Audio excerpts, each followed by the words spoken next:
Okay, so Nectar of Devotion is a very important book. It talks about the science of devotion. Like most people don't know this. They think that devotion means going to a temple, um, ringing the bell, putting some rupees or dollars in the hundi, folding their hands in front of the Lord, and that's about it. Like today in my LinkedIn, one lady, somebody forwarded me something like they were sharing it. So this lady said, "Oh, yeah, I don't like Krishna because Krishna does bad things with the girls and all that." And immediately, like about 30, 35 people pounced on her. They basically said, "Yeah, what do you know? I mean, do you know?" Yeah, she said, I know Hinduism. I have read about Hinduism. So if you read about Hinduism, you don't make such loose comments. So which means most people in India today have no idea about spirituality, no idea about their own religion.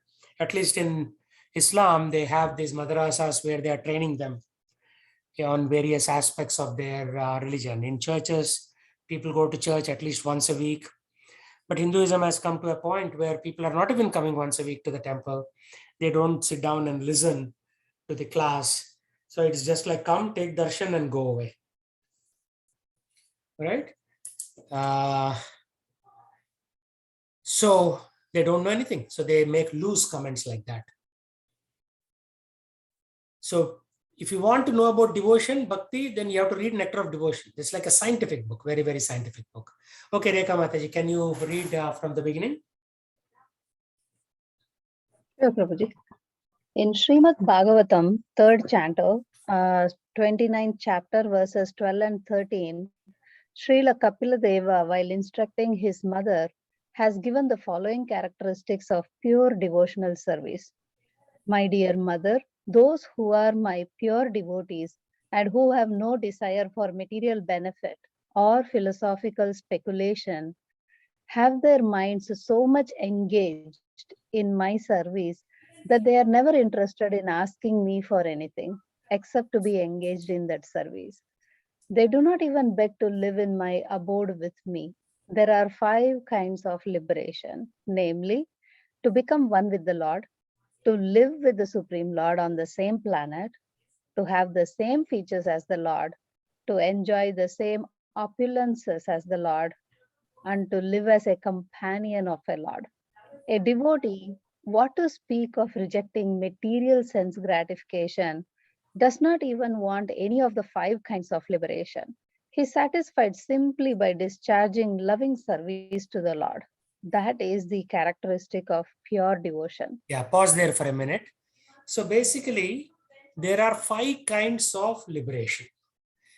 Anybody know what these 5 kinds of liberation are?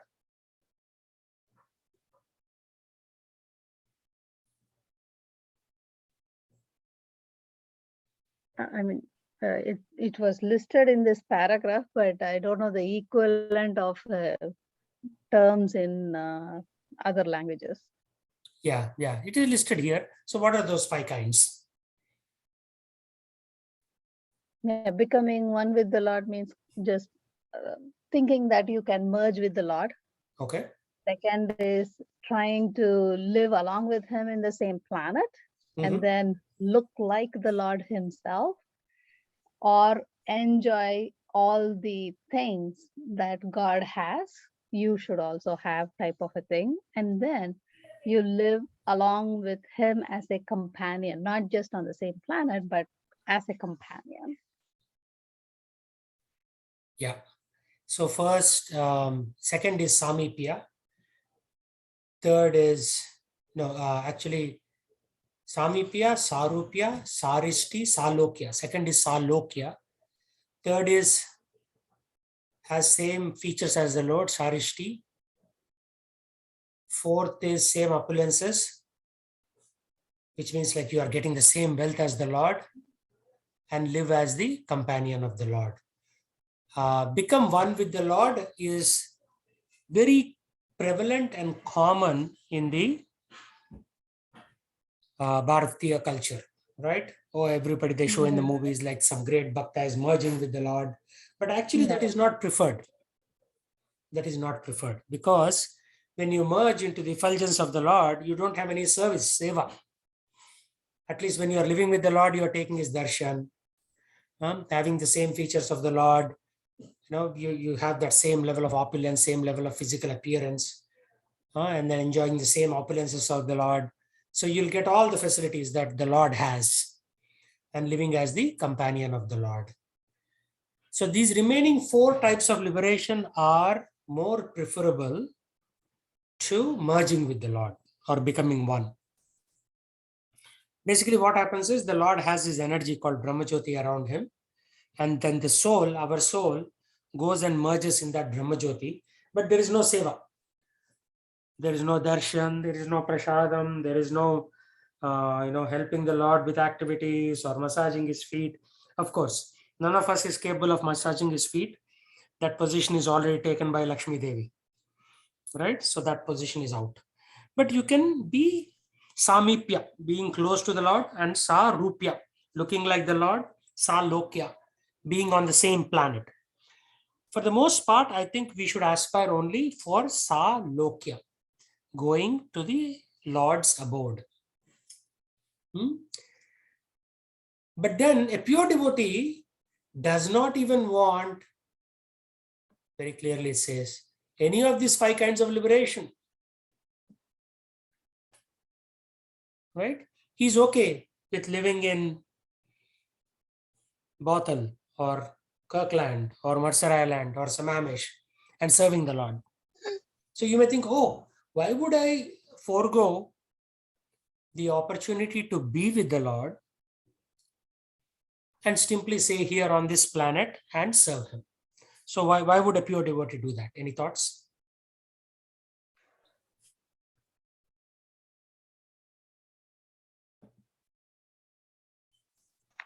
Prabhu, Anisha has something to ask. Yeah, go ahead, Anisha. I think a pure devotee would do that because those 5 kinds of liberation are for you. But if you just serve the Lord on this planet, then you're not thinking about yourself. You're just trying to think about like the happiness of the Lord. Yeah, very good point. Yeah, there is a little bit of tinge of selfishness in the 5 forms of liberation. So in the other option, that is just staying here and serving the Lord, you're saying, Lord, I don't even want liberation.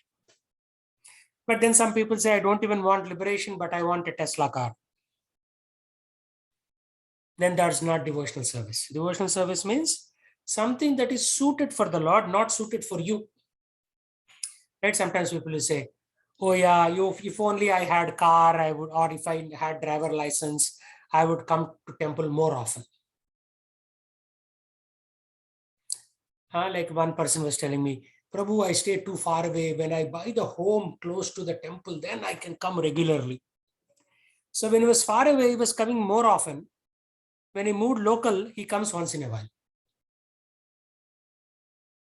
So technically distance didn't matter. He was able to do his devotion when he was far away. But when he moved closer, the number of visits to the temple, more than the visits, number of seva, right? Whether it's cutting vegetables, buying things for the temple, or cleaning the plates, glasses, whatever the case might be. So that is not there. Then what's the point, right? Then what's the point of saying that if only I had a car, I would, or if only I stayed near the temple, I'll do more seva. So it is okay to aspire for liberation initially. But then a pure devotee, once he sees that, oh, Lord just requires my service, I don't want to get liberated in my selfish sense, then that is pure devotional service. So there is also a verse in Srimad Bhagavatam which says, Akama sarva kamo va moksha kama udharadi tivrena bhakti yogena yajeta purusham param. Akama means no desires. Moksha kama means desire for liberation. Sakama, all desires. So if you have no desires, all desires, or desire for liberation. Tivrena bhakti yogena. So you have to do intense devotional life. Yajeta Purusham Param. You have to do that intense devotional life for Purush. Purush means the Supreme Lord. He is the only Purush. Everybody else is a woman. If you go to the spiritual world, we are all women. Of course, some of them will be temporarily, again, just like we have a boy's body here, some of us will be given a boy's body there to have that semblance of family life there. Because spiritual world also has families. But it's not like your son here will be the son in spiritual world. So if you get liberated and some other person gets liberated, you will take roles. One of them may take the role of a father, one of them take a role of a son. So it is only liberated souls that can enter spiritual world. But a pure devotee is even beyond that. He's saying, I don't even want liberation. Namokshe graho mesti damodareha. In Damodarashtakam, we read this. Namokshe graho means I don't want liberation, my Lord. But then once you say that, and then you say, I don't want liberation, but I want a nice job in Amazon, Microsoft, or Google, then you are back into karma. Right? So first is karma, then is jnana, then is dhyana, then is bhakti, and then there is Shuddha Bhakti where you don't even want liberation. So we cannot pretend to be Shuddha Bhakt when our mind is on material objects. So today I was reading Kannada. Kannada is one of the sages. And he says some interesting things about mind. By the way, this is what I wanted to show. In 1921, Lahore was a part of India. The Punjab Sanskrit Book Depot, right? So Lahore was full of Punjabis, Hindu Punjabis back then. Unfortunately, became a separate country and got wiped out. And today people don't have much food to eat there. Inflation and so many challenges. So what I was going to tell you about the mind is, this is Kannada, Sage Kannada. I was reading his book today. Online, everything is there, archive.org. I got this document from 21 to 23 time frame. So Kannada says, he says that the movement of the mind is the mark of the soul. If a mind is found on examination to be the instrument or means of knowledge as being dense, molded, or ponderable, then it becomes proved that the soul is that being directed by which the mind becomes connected with the sense apprehensive. So very, very sophisticated English. This is the reason of the violation of the order of enumeration. Means what happens in the order? Soul comes first, mind comes first, sense objects come first. There is a sequence to it.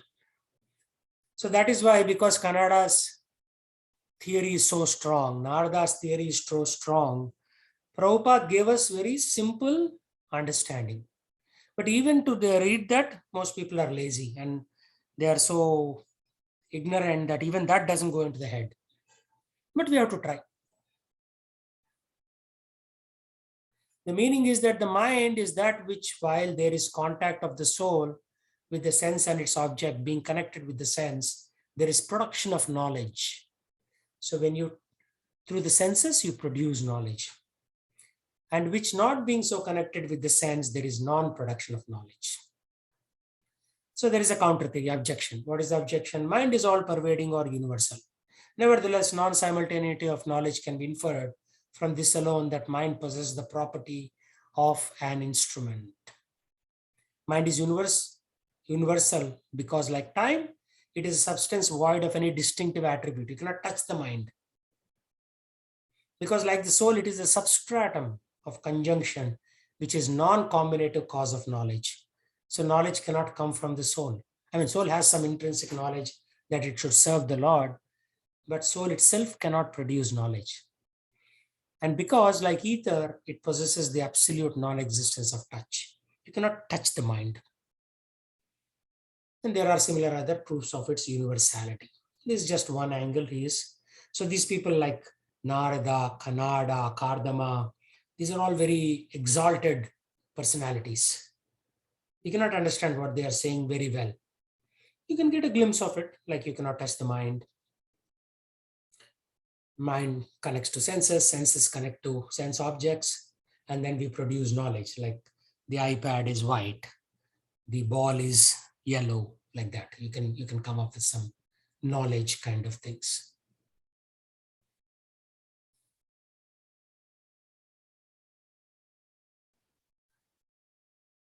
This is all very advanced. I won't cover that.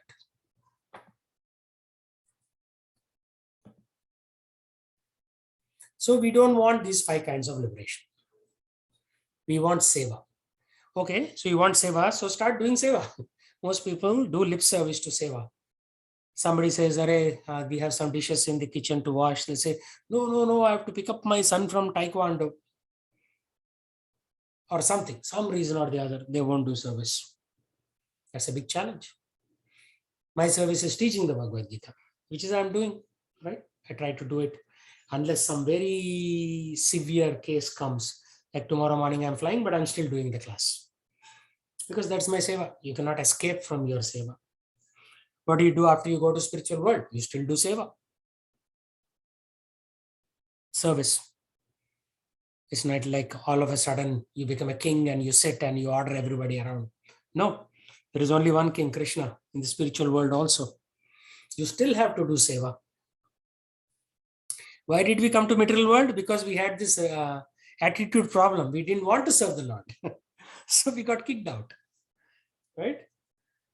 For example, you join Amazon and then you go there, you read the newspaper, you have coffee and you do chit-chatting. Boss comes and says, hey, when is this deliverable going to be finished? I want it by end of day. He says, what deliverable? I don't care. I just want to have my coffee. What will the boss do?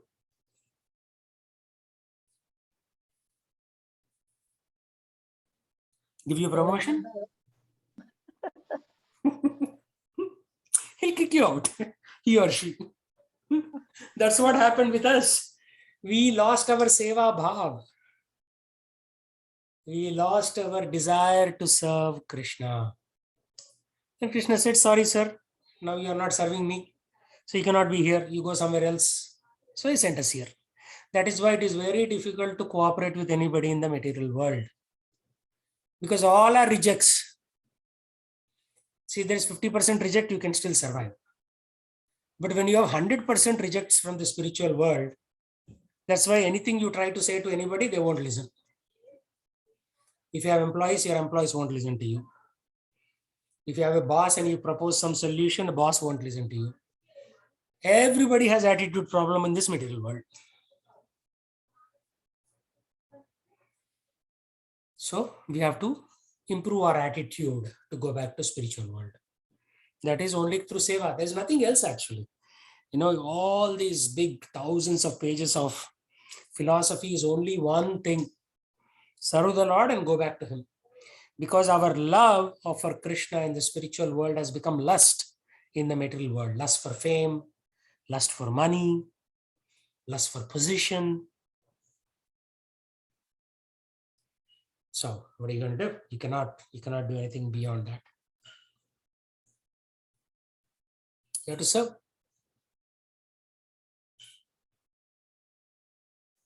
If you don't serve Krishna, then you will serve somebody. You may serve a dog, right? Srila Prabhupada said God, G-O-D. If you don't serve G-O-D, you will serve D-O-G, dog. Right? Most people have pets and they're serving their pets. Like you may not pick up the stool of your kid after a particular age, but even when your dog is 10, 12 years, which is like 70% of its age, you are picking up the stool. When you take the dog outside, it poops. You put a little cover, plastic cover on your hand, and then you pick up that stool and put it in the trash. Have you seen this happening? Nobody has seen this? Strange. I've seen it many times. You observe whenever somebody is walking behind a dog, when it poops, what do? They pick up the stool and put it in trash can. It is actually a rule. Scoop your poop. Have you heard of this, Anisha? Yes, Yeah. Prabhu. If you have not heard of it, then you are not living in America. You are living in Somalia or some other place. I've heard of it. Yeah, I've heard of it. You practice it also. What's that? I think we have heard of it and we practice it also. You have a dog? Yeah. So if you don't serve God, you will serve the dog. Of course, you are trying to serve both. But my point is that you have to serve God, because a lack of service of the God is what is causing our challenge in the material world. If your dog poops, you must scoop, even if no one sees you. But you go to the temple, and if nobody sees, you will get rid of half of the prasadam in your plate in the trash can. Nobody's seen. Right? Actually, you should not throw prasadam ever. Prasadam is the mercy of the God. But then people do it. They'll think nobody's seeing, but Krishna is seeing that you threw away some prasadam. Even on a metal platform, if you throw away food, somebody else is going hungry. There's only so much food that goes around. All right, so buy less and consume it all so that somebody else will not starve. Because of so much food waste, prices go up.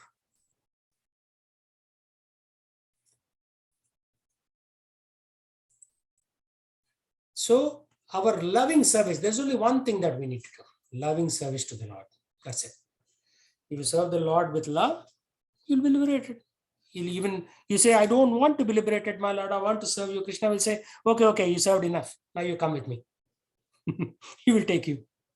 But if you say, liberate me, he'll say, why should I? You don't have love. You have attitude problem. Right? Your heart is full of dirt, trash, all trash thoughts. So why should I liberate you? But if you lovingly serve him, he'll voluntarily say, okay, you've done enough for me. Come, let's go. So, but for that, you have to do so many things. Give up bad habits like eating meat, drinking alcohol, gambling, illicit relations outside of marriage. Right? I was reading an article. They did a survey on teenagers. 96% of them had premarital sex. 96%. Only 4% were, still true to their spiritual values, whether it's in Christianity, Islam, or any place. Huge number, 96%. You can Google it. Percentage of premarital sex in America. You'll get all that. So, no illicit sex, no gambling, no intoxication like alcohol, marijuana, even coffee and tea, because they're also mild. They're not very strong, but they're mild intoxicants. Like I gave up coffee, tea around in 2003. And I think I went to an office visit.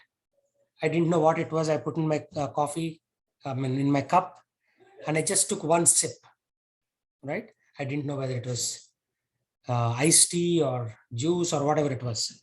I had a little suspicion. I took a sip and suddenly my head started spinning, which shows that it is an intoxicant.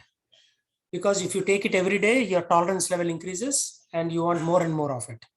But once you stop it, and I had stopped at that point for like 6 years, my head was spinning. So you have to give intoxication up. Then alcohol, marijuana, even coffee, tea.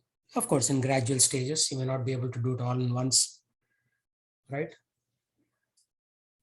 Gambling, like in stock market, even buying land and selling land, buying houses, selling houses, all that is gambling with the anticipation of profit. You may win for some time, but suddenly the market will turn and you'll lose, and then you'll go crazy.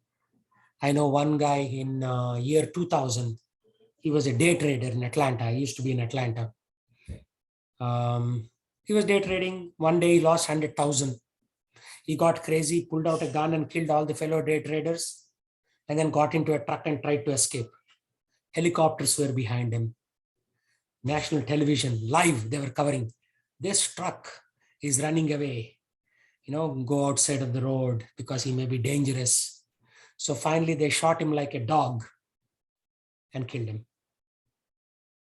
Why? Because he lost control. When you gamble, you lose control of your mind. Right? If you read the newspaper, all these kind of stories where people have lost control of their mind, but primarily because of eating meat and drinking alcohol and sex outside of marriage. So mind is always disturbed.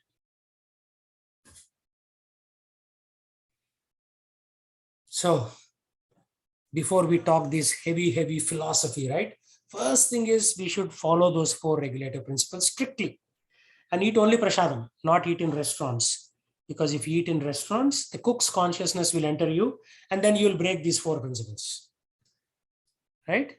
If you eat only in the temple, and it's okay to eat only in the temple and pack your food and take it home, then Krishna's consciousness will enter because Krishna has tasted that food. So our society is called Antarrashtriya Krishna Bhavnamrita Sangh, International Society for Krishna Consciousness. So to get to Krishna consciousness, I also changed because of eating a lot of prasadam. When we eat a lot of prasadam, that consciousness sets in and then we'll not get into other bad habits. Because it's very difficult in the modern world, right? TV advertisement is all about KFC, Burger King, McDonald's, vodka, rum, whiskey, all this. So best thing is to take a hammer and break the TV. Of course, you don't want to break because you have to watch the Bhagavad Gita class also on the same TV. But you get my point. Otherwise, you'll not go anywhere. I mean, that girl who said that Krishna is dancing with the gopis, he said something like he's a sexually motivated person or something like that about Krishna. Yeah, that's because she herself is consuming meat. So the animal consciousness sets in. And then we'll also behave like animals. Because I've been there. I used to eat meat until 2003. Right? And then I gave it up. So since 2003 to now, not eating meat has helped me tremendously. Right? So if you want to progress in spiritual life, first thing is you have to follow these 4 principles. Right? Most important, not eating meat, not drinking alcohol, not gambling. Those 3 things if you do. I know the 4th thing you are probably not doing because you're all happily married people. But that applies to general population, right? Some people may not be married and they're doing hanky-panky once in a while like that. Okay, so questions, thoughts?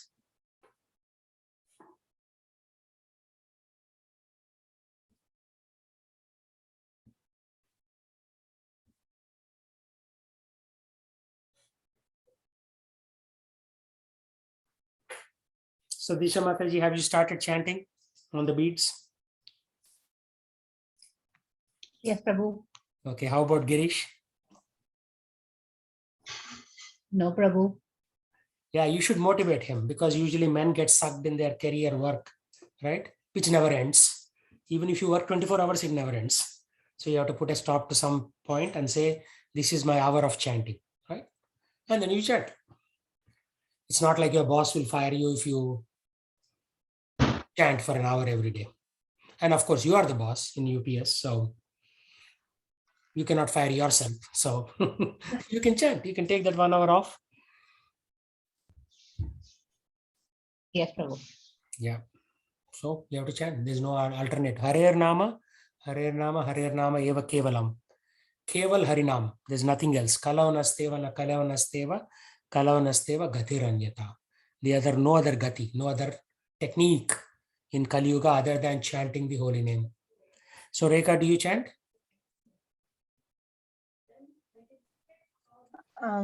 I do, but not like 108 or anything. I Yeah. chant Mm. how many ever times I can when I have few minutes here and there.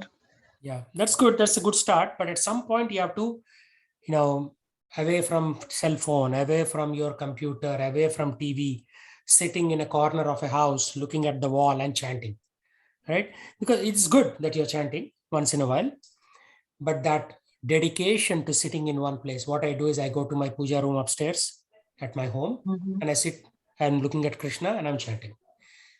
Because once you have the phone next to you, once you have any electronic device next to you, these are called weapons of mass Distract. distraction. They distract you. True. By chanting, you're trying to focus and the distraction is right there within 6 inches of you. So how can you be focused? Right? All these principles are extremely simple, but our world is extremely complicated. That's the problem. Right? Just 100 years ago, people had no problem chanting. No Yep. problem, absolutely. But last 100 years, we messed the world so bad. Mhm.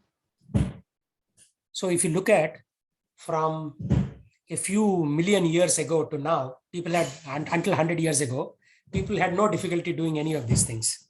Last 100 years, we thoroughly ruined it.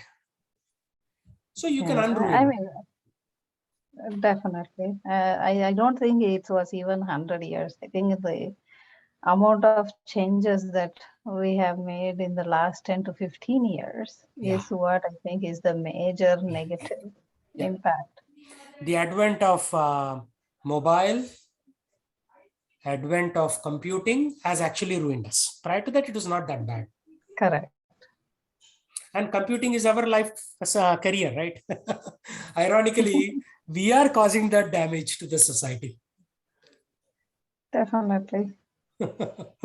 Okay. Okay. So everybody chant, and we will meet again next week.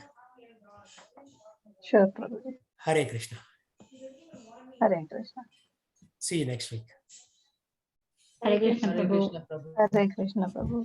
Hare Krishna.